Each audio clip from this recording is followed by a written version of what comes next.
नए पाठ्य पुस्तक के अंतर्गत हम बूढ़ी काकी की कहानी का अध्ययन कर रहे हैं। जैसा पूर्व में आपको बता चुका हूं कि आपके पाठ्यक्रम में कहानियों में बदलाव हो गया है और उसी के अंतर्गत हम बूढ़ी काकी की कहानी का अध्ययन कर रहे हैं।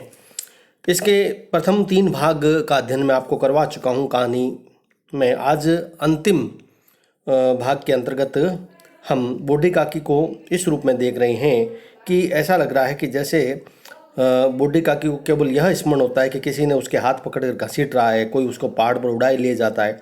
हाँ, वह लगभग ऐसा लगता है जैसे मूर्छित जैसी हो गई है। जब वह सचेत होती है तो किसी को भी उसकी आहट नहीं होती है।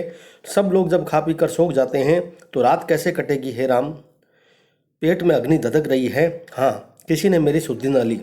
जब वृद्धावस्था में मनुष्य को की क्षुधा और ज़्यादा बढ़ जाती है और वह जैसे बच्चे जैसा भी व्यवहार करने लग जाता है, और ऐसी स्थिति में उसको खाना न मिलना परिवार के लोगों की जो संवेदनहीनता है उसको हमारे सामने प्रेमचंद जी ने प्रकट किया है।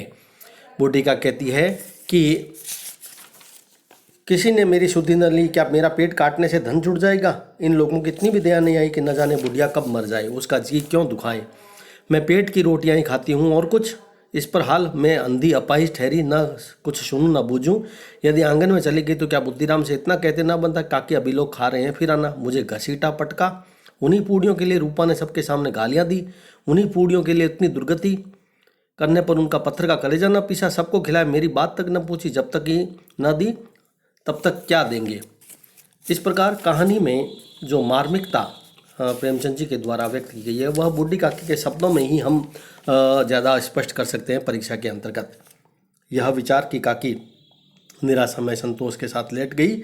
गलानी से गला भर गया परंतु मेहमानों के भय से रोती न थी। सहसा उनके कानों में आवाज आई, काकी उठो, मैं पूड़ियाँ लाई हूँ। काकी ने लाडली की बोली पहचानी। चटपट बैठी दोनों हाथों से लाडली को टटोला और उसे गोद में बैठा। लाडली ने पूड़ियाँ निकाल कर दी। काकी ने पूछा, क्या तुम्हारी अम्मा ने दी है। लाडली ने कहा, नहीं, यह मेरे हिस्से की है। काकी पूड़ियों पर टूट पड़ी। 5 मिनट में पिटारी खाली हो गई। लाडली ने पूछा, काकी पेट भर गया। जैसे थोड़ी सी वर्षा ठंडक के स्थान पर और भी गर्मी पैदा कर देती है, उसी भांति इन थोड़ी पूड़ी ने काकी की क्षुधा इच्छा को और उत्तेजित कर दिया। बोली, नहीं बेटी, जाकर अम्मा से कहो और मांग लो। लाडली ने कहा, अम्मा सोती है, जगाऊंगी तो मारेगी। काकी ने पिटारी को फिर ठटोला। उसमें कुछ खुरचने गिरे थी, उन्हें निकाल कर वे खा गई। बार बार होठ चाटती, चटकारे भरती।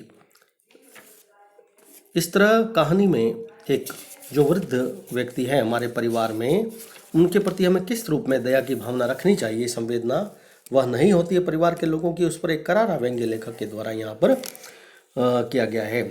जो बूढ़ी काकी के जीवन में जो उसके वृद्धावस्था के कारण से उसका शुद्ध बुद्ध खोना, उसका अभाव है ना, और लगभग जो वृद्धावस्था में जो भूख होती है मनुष्य को किस रूप में कहाँ तक मनुष्य को पहुँचा देती है, इसका विवेचन करते हुए प्रेमचंद जी आगे कहते हैं कि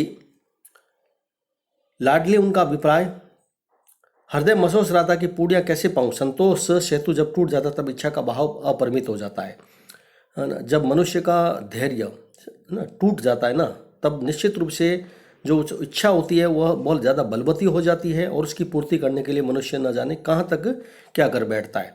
मतवालों को मद का स्मरण करना उन्हें मदांत बनाता है। काकी का अधीर मन इच्छा के प्रबल प्रभाव में बह गया। उचित अनुचित का विचार जाता रहा। वे कुछ देर तक उसकी इच्छा को रोकती रही।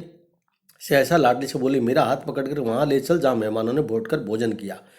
लाडली उनका अभिप्राय न समझ सकी। उसने काकी का हाथ पकड़ा और ले जाकर झूठे पतलों के पास बिठा दिया। दीन क्षुधातुर हत ज्ञान बुढ़िया पतलों से पूड़ियों के टुकड़े चुन चुनकर भक्षण करने लगी।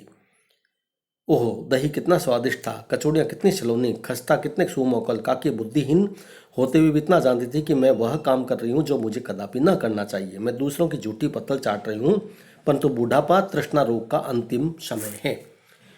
जब संपूर्ण इच्छाएं एक ही केंद्र पर आ लगती है, बूढ़ी काकी के यह केंद्र स्वादेंद्रिय थी। मनुष्य की वृद्धावस्था में जो जिह्वा होती है वह और ज़्यादा मांग करने लगती है, और ज़्यादा उसकी तृष्णा बढ़ जाती है। और बुढ़ापा मनुष्य की इच्छा का जो एक अंतिम कह सकते हैं कि समय में वो बहुत ज़्यादा बढ़ जाती है क्षुधा। यही स्थिति हो जाती है एक बूढ़ी काकी को। कहाँ तक गिरने पर और उसकी जो दीनहीन दशा है उसका चित्रण जो प्रेमचंद जी ने किया है कि किस हद तक, किस स्थिति में जाकर के वह मजबूर होकर के उन खाना खाने लग जाती है। वह अभावों और अपेक्षा में जो दिन काटती है उसके कारण से वह सारा धैर्य उसका टूट खत्म हो जाता है। ठीक उसी समय रूपा की आंखें खुली। उसे मालूम हुआ कि लाडली मेरे पास नहीं है। वह चौंकी, चारपाई के पास इधर ताकने लगी, कहीं नीचे तो नहीं गिर पड़ी। उसे वहां न पाकर उठी तो क्या देखती, लाडली जूठे पतलों के पास चुपचाप खड़ी और बूढ़ी काकी पतलों पर से पूड़ियों के टुकड़े उठा उठाकर खा रही है। रूपा का हृदय सन्न हो गया। किसी गाय की गर्दन पर छुरी चलने पर छुरी चलते देखकर जो अवस्था उसकी होती है वही उस समय हुई। एक ब्राह्मणी दूसरों की झूठी पत्थर टटोले, इससे अधिक शोक में दृश्य असंभव था। पूड़ियों के कुछ ग्रासों के लिए उसकी चचेरी सास ऐसा पतित और निकृष्ट कर्म कर रही है, यही वह दृश्य जिसे देखकर देखने वालों के हृदय कांप उठते थे। ऐसा प्रतीत होता मानो जमीन रुक गई, आसमान चक्कर खा गया, संसार पर कोई आपत्ति आने वाली। रूपा को क्रोध न आया। शोक के सम्मुख क्रोध कहाँ, करुणा और भय से उसकी आंखें भर आई। इस अधर्म के पाप का भागी कौन? उसने सच्चे हृदय से गगन मंडल की ओर हाथ उठाकर कहा, परमात्मा मेरे बच्चों पर दया करो, इस अधर्म का दंड मुझे मत दो, नहीं तो मेरा सत्यानाश हो जाएगा।